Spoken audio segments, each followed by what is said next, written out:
Hello friends, welcome to Shiksharthi. In this session, we will be talking about fractions.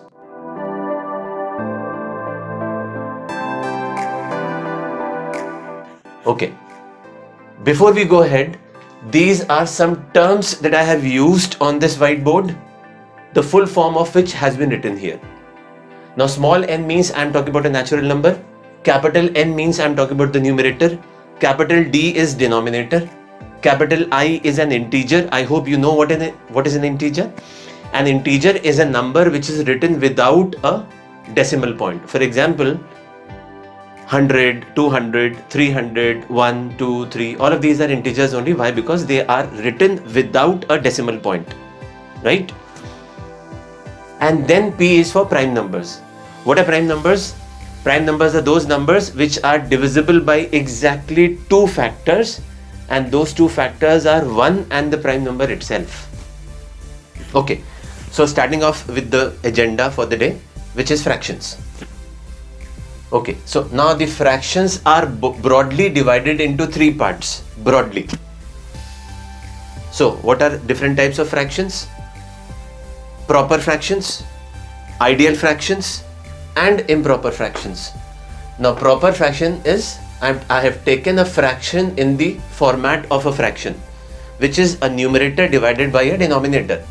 So when I say a numerator divided by a denominator lies between a 0 and a 1, again let us lay emphasis on the words being used. I am talking about between. Between means that the extreme values are excluded, they are not included.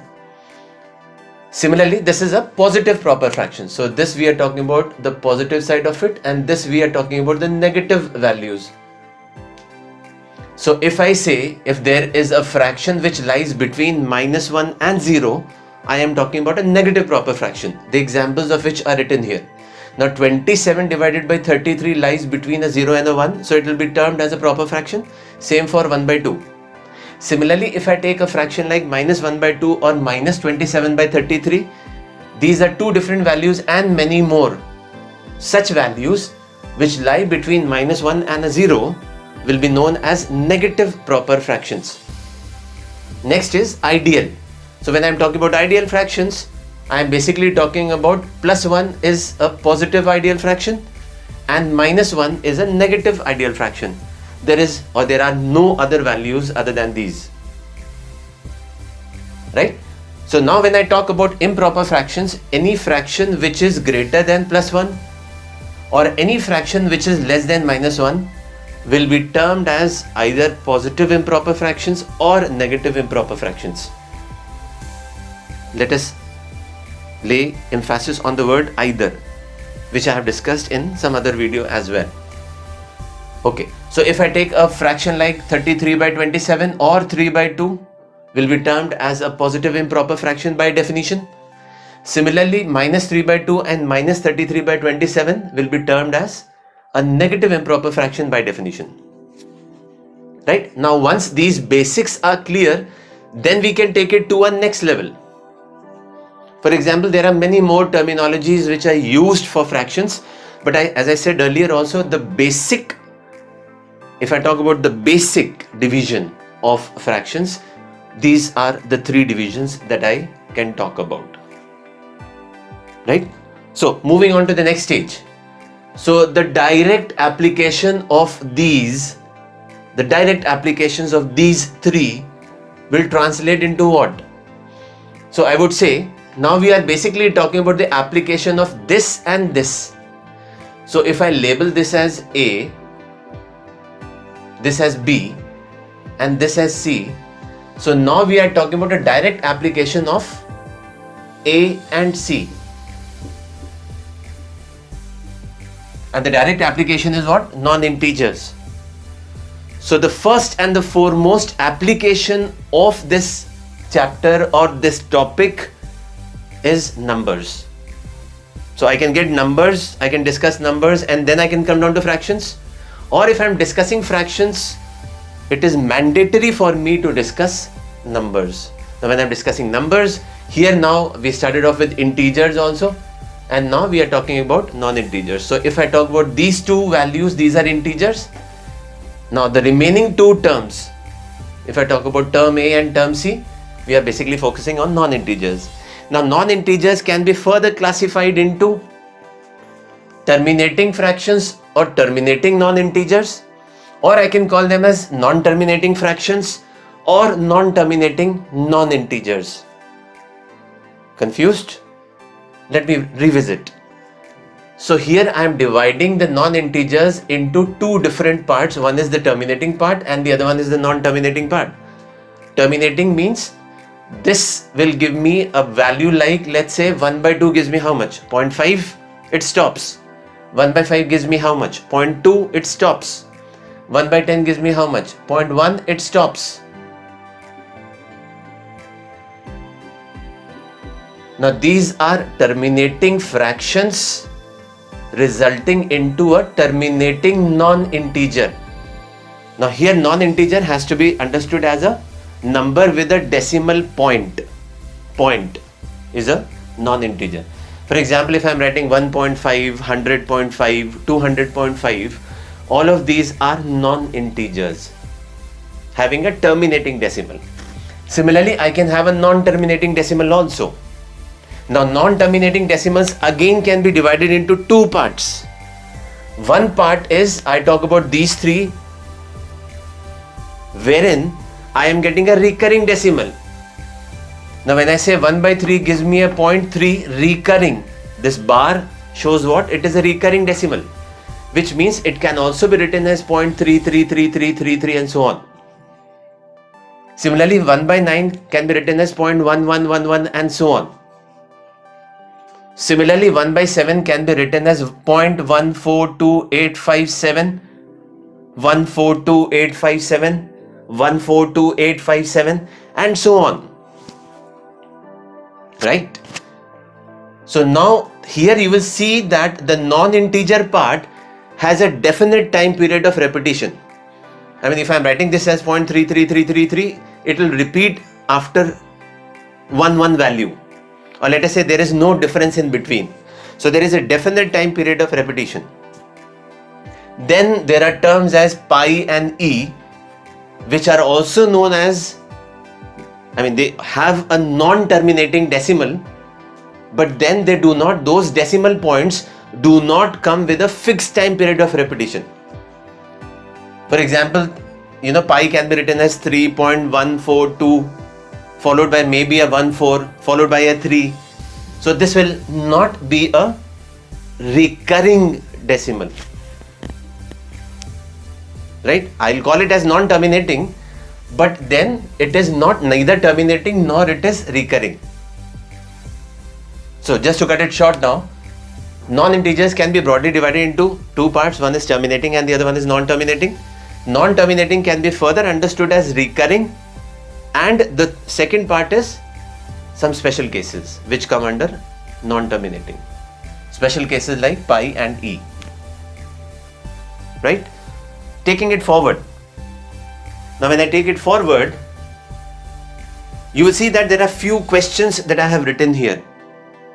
These are some questions, and generally I see that, I mean, as a student also, I have come across, I being advised to mug up. Mug up what? What is the value of 1 by 2? What is the value of 1 by 4, 1 by 8, 1 by 16, 1 by 5? So now my counter to this is, I have always been advising not to mug up. Why? Because this puts me to a discomfort. Because if you tell me to mug up all these things, even before I write the exam, I feel defeated. What if I forget? Because I have mugged up. So things go for a toss. So then there should be a method behind it. So I'm going to discuss the method behind it. So the method says, when will a fraction always give me a terminating decimal? When will a fraction give me a terminating non-integer? So there is a formula for this. What is the formula? This comes with a lot of efforts here. The formula is I upon 2 to the power n can be simply written as I into 5 to the power n into 10 to the power minus 1. I mean, minus n, to be very frank here. Similarly, I divided by 5 to the power n will be written as I into 2 to the power n into 10 to the power minus n, where small n is what? unnatural number. Similarly for this, how to use it? Now once I know this concept, I can take it to a next level. So if I say 1 by 32 is nothing but 1 divided by 2 to the power 5. Now the moment I am able to say this, that means this directly translates into what? What is the value of I here? 1. So I simply need to know, or I need to calculate. So which is why you would see calculations are important, or calculations is an important ingredient when I am doing fractions as well. Numbers was always an important ingredient because the direct application was numbers only. So once I start calculating these, then I feel the importance of calculations. And what do I mean by calculations here is I should know the basic calculative things like how much is the square of a number, how much is the cube of the number, how much is the quadruple power or a power 5, and henceforth. And I know the methods. We know the methods to calculate them. If you don't, you can refer to my videos which talk about these methods. Okay. So now, if I say 1 divided by 2 to the power 5 is 1 divided by 32, and I don't want to mug up how much is 1 by 32, what will I do? I just need to calculate 5 to the power 5. How will I do it? 5 into 5, 25. Into 5, 125. Into 5, 625. Into 5, 3125. That means this can be written as 0.03125 with the help of this formula, wherein the value of n is what? 5.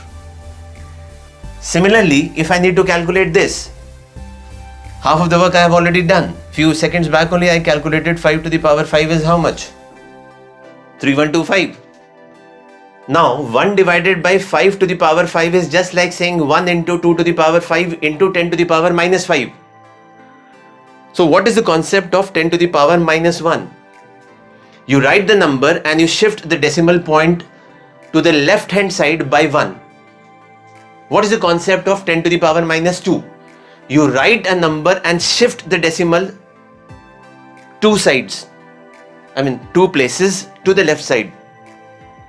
For example, if I have to write 10 to the power minus 2 is how much, I'll write 1 and from here I shift the decimal here, so I put a 0 here and then I shift a decimal once again. So how many times have I shifted the decimal? One from this side to this side, and the second time I shifted from this side to the other side. This is the concept of 10 to the power minus n or 10 to the power minus 2. So coming back, if I had to find out the value of 1 divided by 3125, what will I do? The very first thing I am supposed to do is check whether this number is a power of 5 or not. And the best way to identify this is because the number itself ends in a 5.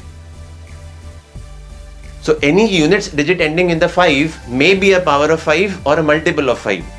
But here I need to check whether it is a power of 5 or not. So we were able to find it out because few seconds back only we did that 5 to the power 5 is 3125, right? So in that case, 1 into 2 to the power 5 becomes how much? 2 into 2 into 2 into 2, 16 into 2, 32. And then let me count, how do I make this as 5 digits? 00032. Similarly, I can do this. Similarly, I can do this. So let me choose one from here. For example, if somebody gives me a question like, calculate the non-integer equivalent of 1 divided by 15625. Seems to be a difficult question, but it may not be. This may seem to be an easy question, but it may be difficult. Right? So maybe I'm giving you a hint here. If the denominator is small, maybe the non-integer equivalent may be difficult to find out. But if the denominator is a bigger one, maybe the non-integer equivalent becomes easier, maybe. So here, again we have done half of the work. Few seconds back or few minutes back, we had found out how much is 5 to the power 5. 5 to the power 5 is 3125. If I multiply it further by a 5, how much do I get? 15625. In short, This is just like saying this is 1 divided by 5 to the power 6. Now 1 divided by 5 to the power 6 essentially means what? If I have to convert it into a non-integer, it means 1 into 2 to the power 6 into 10 to the power minus 6, which is just like saying 2 to the power 6 is 64. And what is the power here? 6. So make these digits as 6 digits. How do I make it? And then put a decimal point here. See, so easy. The remaining you can do it for yourself. I hope I have motivated you enough, or I have mentored you enough, that now after some practice you should be able to take such kind of questions on your own. Now coming down to the recurring decimal part of it. So we all know, but now let us talk about the interesting part of all these things.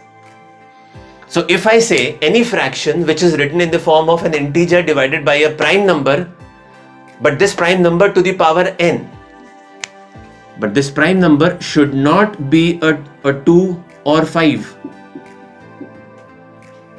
Because the moment it becomes a 2 or 5, it becomes what? A terminating decimal or a terminating non-integer. Right? So when does a fraction yield a recurring decimal or a recurring non-integer?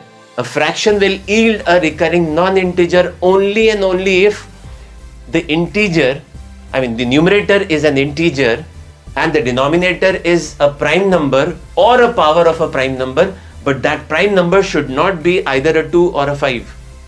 In that case, the resulting non-integer or the decimal will always be a recurring non-integer or a recurring decimal. I hope this part is clear.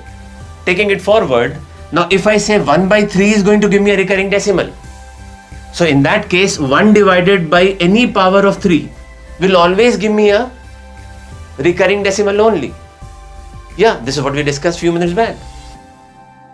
So if 1 by 7 gives me a recurring decimal as 0.142857, any number of the form or any fraction of the form wherein the numerator is an integer and the denominator is a power of 7 will always give me what?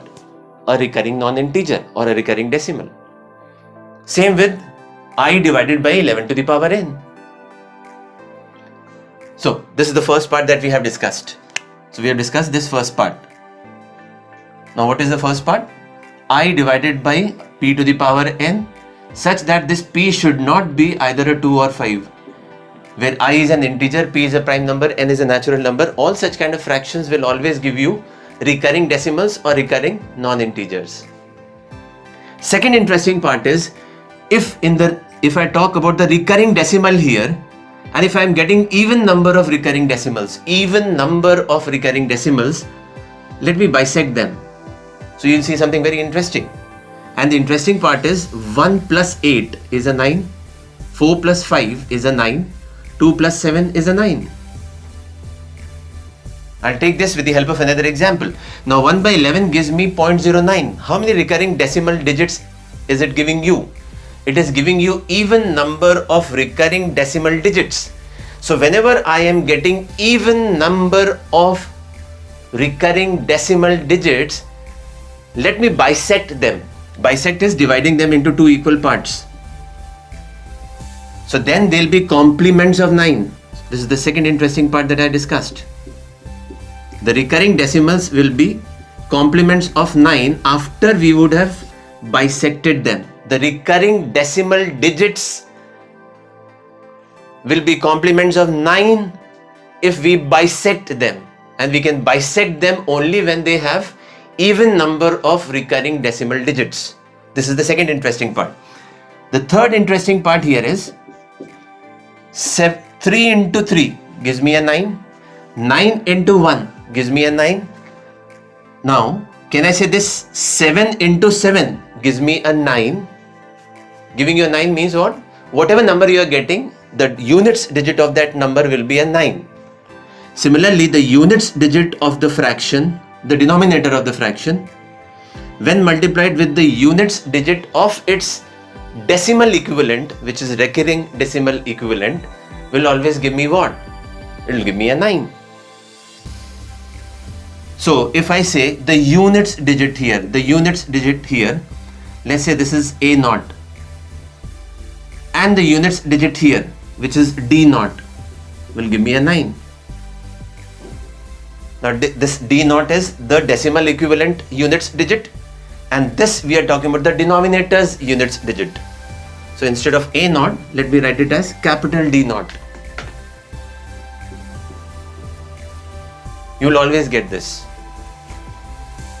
Analogously, you can talk about the interesting parts here as well. So a terminating fraction converts into a terminating decimal when the numerator is an integer and the denominator is either a power of 2 or a power of 5 or both of them. These are the three cases that we have already discussed. And then taking the help of these examples that you had taken, because all these examples are the examples of terminating decimals. If I see the units digit of the denominator and I multiply the units digit of this denominator by the units digit of its decimal equivalent, which incidentally here is a 5. So 5 into 2 gives me a 10. 10 means 0 in the units place. Same here. So here in the denominator, the units digit of the denominator had what? 5, and the units digit of its terminating decimal equivalent gave me what? 4. How much is 5 into 4? 20, which gives me a 0. So you get the interesting part here as well. So which incidentally this is what we are talking about. So in case of a terminating non-integer, or I talk about a terminating fraction, the units digit of the denominator when multiplied with the units digit of its decimal equivalent will always give me what? A 0. This can be used as a test for terminating fractions, and this can be used as a test for recurring fractions. I hope, this is too much of things to be processed. I hope if you spend somewhere around 1 hour trying to revise what we discussed here, the things become simpler. So now taking your learnings to the final stage, which is indirect application of this topic. So if I talk about, are fractions important? Yes, they are very, very important because they have a direct application and then they can be associated with all of these topics. And how many topics? At least 12 of them. I have not written all of them. So go through all these topics. So if fractions are important, so are all these topics. If all these topics are important, they cannot be done without fractions. Right? Which makes fractions very important. If you feel that something knowledgeable, really knowledgeable was discussed today, please share this topic or this video with others so that they are able to see this side of the coin as well. All these three sides. And please do not forget to like, share and subscribe. If you have already subscribed to our channel, please turn on the bell icon so that you can start receiving updates from us. Thank you so much. Until next time we meet, goodbye.